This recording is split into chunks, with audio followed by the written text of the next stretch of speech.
Dans un vieux dossier à la reliure fatiguée, coincé entre des brouillons inachevés et des cartes de la terre du milieu, un feuillet isolé, sans titre, du papier jauni, griffonné à la main, presque effacé par le temps. Mais une phrase y brillait, étrange, hors contexte. Et dans une clairière où le temps ne respire plus, l'anneau rencontra celui qui ne le désirait pas. Rien de ce passage ne correspondait au récit connu, ni Silmarillion, ni conte perdu, ni note préparatoire. Et pourtant, tout sonnait juste, comme un souvenir effacé du monde. Sauron, Tom Bombadil, un face-à-face impensable, une rencontre hors du temps que Tolkien n'a jamais racontée ou qu'il a choisi d'effacer. Si cette scène avait vraiment eu lieu, pourquoi l'avoir dissimulée? Et surtout, qu'est-ce que cela change? Si vous sentez déjà l'ombre du Mordor se glisser entre les lignes, abonnez-vous. Laissez un like, sinon même Tom ne pourra vous sauver du regard de l'œil. Ils n'auraient jamais dû se croiser. L'un est une volonté façonnée par la forge du néant. L'autre, un rire ancien, plus vieux que le soleil, libre de toute forme. Si Sauron est la main qui façonne le monde à son image, Tom Bombadil est ce que le monde fut avant toute image. Et pourtant, leur opposition ne tient pas à la guerre, ni au pouvoir, ni à l'histoire. Elle repose sur un paradoxe plus profond, que devient la domination face à ce qui n'a pas de prix? Que fait la main qui veut saisir face à ce qui glisse entre les doigts sans fuir? Sauron, autrefois Méron l'admirable, a tout vu comme matière à modeler. Arda, pour lui, est une symphonie brisée qu'il veut corriger, redresser, ordonnée selon sa propre vision de la beauté. Rigide, parfaite, absolue. Il ne crée rien qu'il ne puisse ensuite contrôler. Il est le feu qui consume pour bâtir des tours. Tom Bombadil, lui, ne bâtit rien. Il chante, il n'accumule rien. Il observe, il n'impose rien. Il vit. Il n'est ni roi, ni magicien, ni être de mission. Il est le témoin du monde, non son maître. L'un veut inscrire sa volonté dans chaque pierre, dans chaque souffle, jusqu'à abolir le libre arbitre. L'autre incarne une forme de liberté tellement pure qu'elle en devient incompréhensible, même pour les sages d'Imladris. Quand Frodon lui tend l'anneau, Tom le fait disparaître avec un rire léger. L'anneau n'a aucun pouvoir sur lui, non parce qu'il le repousse, mais parce qu'il ne le touche même pas. C'est ici que naît la vraie confrontation entre un être qui veut posséder tout ce qu'il voit et un être qui ne peut être possédé car il n'appartient pas au monde du vouloir. Sauron est fait de forme, Tom est la forme de ce qui ne se laisse pas nommer. On raconte que Morgoth, le maître de Sauron, fut obsédé par la lumière des deux arbres, mais qu'il fut incapable de la recréer sans la corrompre. Il copia, il parodia, mais jamais il ne comprit. Sauron hérita de cette frustration métaphysique, vouloir s'emparer du réel sans jamais l'éprouver. Tom Bombadil incarne ce que Morgoth n'a jamais pu toucher, la lumière qui n'a pas d'origine, la lumière qui n'illumine rien parce qu'elle est déjà tout. Alors, imaginons, que se passe-t-il quand ces deux forces se croisent dans un temps oublié? Sauron, en quête de maîtrise, s'approche de la clairière. Il sent une présence, mais elle n'a ni peur ni intention. Elle ne résiste même pas. Elle échappe, simplement. Il parle, il propose, il promet. Il énumère ses pouvoirs, ses plans, ses visions de grandeur. Tom, lui, rit doucement, joue avec une fleur, fredonne une note qui ne rime avec rien. Non pas par moquerie, mais parce qu'il est ailleurs. Pas au-dessus, pas en dehors, ailleurs. C'est là que naît l'abîme entre eux, pas dans le pouvoir, mais dans le langage. Sauron ne peut comprendre ce qui ne parle pas comme lui, ce qui ne négocie pas, ce qui ne cherche ni fin ni moyen. Il ne peut saisir ce qui n'a ni centre ni limite. Bombadil, lui, ne cherche même pas à comprendre Sauron. Il ne le juge pas, il ne le combat pas. Il observe comme on observe un orage passer au loin. Il est dans un présent perpétuel que ni le mal ni le bien ne peuvent altérer. Alors la question demeure, L'obscurité peut-elle comprendre ce qui n'a pas d'ombre? Peut-on concevoir un monde où la lumière n'oppose rien, mais éclaire sans but, sans volonté, sans désir?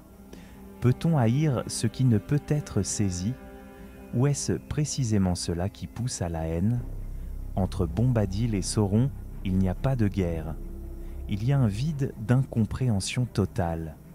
Et peut-être est-ce cela le véritable pouvoir?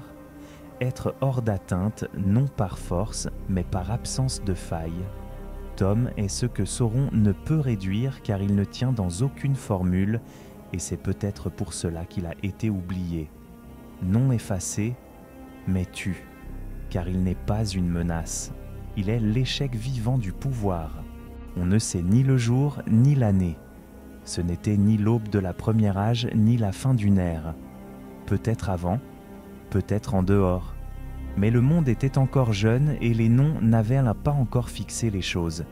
Dans l'ombre d'un crépuscule sans mémoire, une silhouette traverse les terres oubliées. Drapé d'or pâle et de blancheur trompeuse, Anatar, le donneur de dons, avance sans bruit. Il n'est pas encore Sauron. Il est celui qui parle doucement, celui qui flatte la sagesse des elfes et sculpte les rêves des hommes. Mais son regard est déjà celui d'un esprit forgé pour l'ordre, pour la loi, pour la forme. Devant lui s'ouvre une clairière que les cartes ont oubliée, un lieu où les arbres murmurent dans une langue qui ne fut jamais écrite, un endroit où le soleil ne tombe pas mais reste suspendu, doré, éternel. Au centre, assis sur une pierre moussue, un homme, vêtu de bleu et de jaune, les pieds nus, un chapeau large posé de travers et des yeux qui ne reflètent rien d'autre que le ciel. Il ne se lève pas à l'approche du visiteur, il ne tressaille pas, il sourit. « Te voilà donc, Tom Bombadil, dit Anatar. Voilà, voilà, dit le vent, et le vent ment. Répond Tom sans le regarder. Un silence, dense comme la terre, long comme une ère. Je viens avec des présents, des chants oubliés, des secrets anciens. Je t'offre un rôle, une place dans ce monde en construction. Nous avons besoin de force comme la tienne. Tom cueille une fleur, la regarde longuement, puis la laisse tomber. Les rôles sont pour ceux qui jouent, et moi, je chante. Anatar s'approche d'un pas. Ses mots deviennent plus froids, plus précis. Le monde va changer. Les anciens s'effacent. Une ère de raison s'élève. La structure remplace le chaos. Ceux qui refusent seront balayés. Bombadil incline la tête. Est-ce un avertissement, une promesse, ou juste un murmure dans le vent qui croit savoir où il va? Ce que je t'apporte, c'est la survie, la forme, le sens, l'ordre. L'ordre est une cage dont tu as jeté la clé, mais ici, les portes n'ont pas de serrure. Anatar serre les poings. Tu n'es rien qu'une anomalie, un reste de rêve, tu n'es pas fait pour ce monde. Tom se lève enfin, lentement. Il semble soudain plus grand, pas par la taille, mais par présence. Et toi, fils du fumet, tu n'as pas de nom ici, ni pied, ni voix. Tu es le voyageur d'un monde que tu veux plier, mais cette terre ne plie pas. Elle pousse, elle coule, elle rit. Un nouveau silence, mais cette fois, c'est le silence du refus. Non pas un combat, pas même un rejet, juste une absence de prise, comme si rien de ce que Sauron était ne pouvait s'accrocher à cette réalité. Alors Anatar se détourne, il ne dit rien, il comprend, il ne reviendra pas. Derrière lui, une voix légère, presque joyeuse. « Prends garde à ton feu, bel ami, trop de lumière forge des ombres qui t'échapperont. » Et la clairière referme ses racines, le vent redevient vent, le chant reprend, et le monde continue sans témoin. Parfois, ce qui n'est pas écrit parle plus fort que les mots. Dans l'univers de Tolkien, rares sont les personnages entourés d'autant de mystères que Tom Bombadil. Il apparaît, chante, dérange, puis disparaît, sans jamais être vraiment expliqué. Et plus le récit s'éloigne de lui, plus sa présence résonne comme un écho d'autre chose, d'un autre monde, d'un monde avant le monde. Au Conseil d'Elrond, dans la maison de Fontcombe, les plus grands esprits de la Terre du Milieu débattent du sort de l'anneau unique. On évoque Bombadil, on raconte qu'il a vu l'anneau, qu'il l'a manipulé et qu'il en a ri. Il l'a fait disparaître comme un enfant cache une pierre sous son chapeau. Aucun effet, aucun trouble. Gandalf lui-même admet qu'il ne le comprend pas.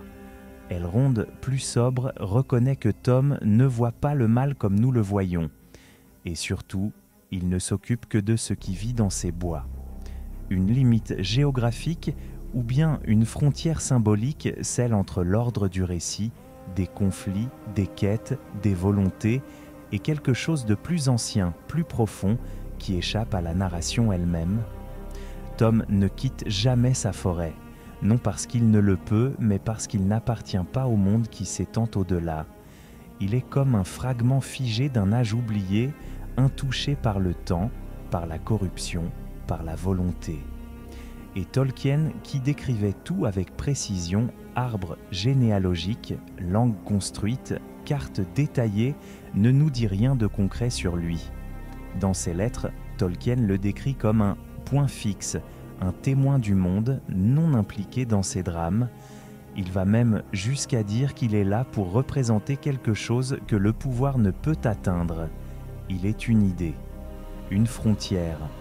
Face à Sauron, dont chaque geste est stratégie, chaque pensée calcul, chaque création une tentative de contrôle, Tom Bombadil est une brèche ontologique.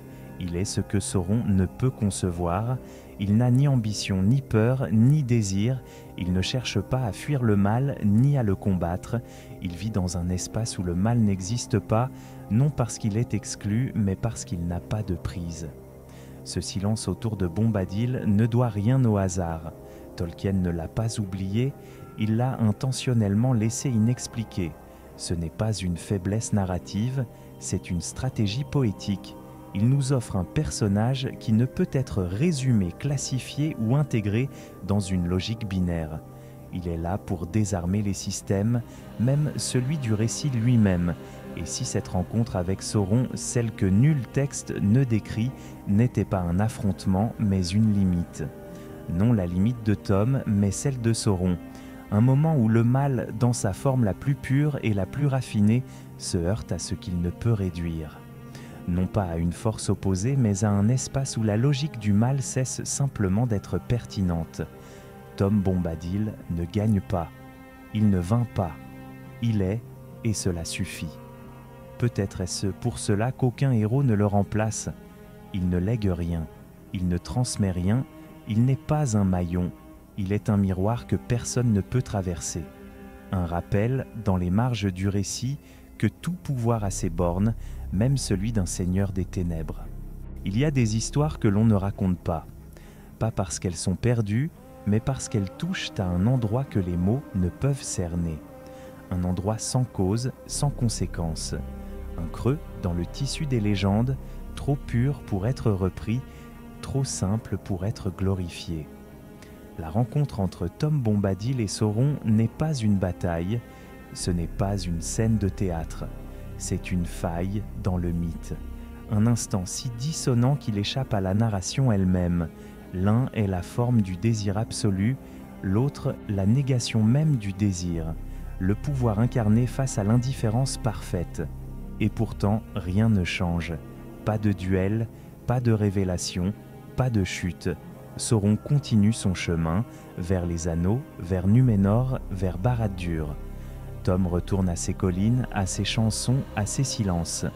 Et le monde, lui, ne frémit même pas. Pas une feuille ne tremble, pas une étoile ne vacille.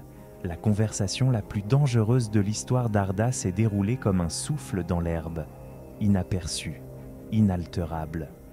Peut-être est-ce cela le cœur du mystère. Le secret n'est pas qu'ils se soient rencontrés, mais que cette rencontre n'ait rien changé. Car certains équilibres sont trop profonds pour être rompus, certains êtres trop entiers pour être blessés, et certains silences trop sacrés pour être troublés. Alors, si Tolkien a choisi de se taire, ce n'est pas par oubli. c'est parce que ce silence dit plus long que n'importe quel récit. Il est la trace d'un absolu, d'un lieu dans le mythe où le mythe lui-même se courbe, impuissant.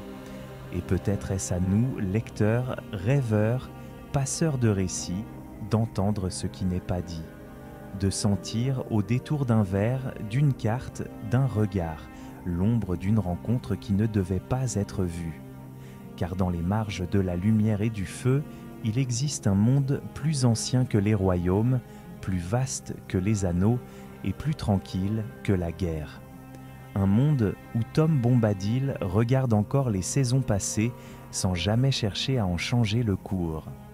Et si vous pouviez poser une seule question à Bombadil, oseriez-vous vraiment écouter la réponse ?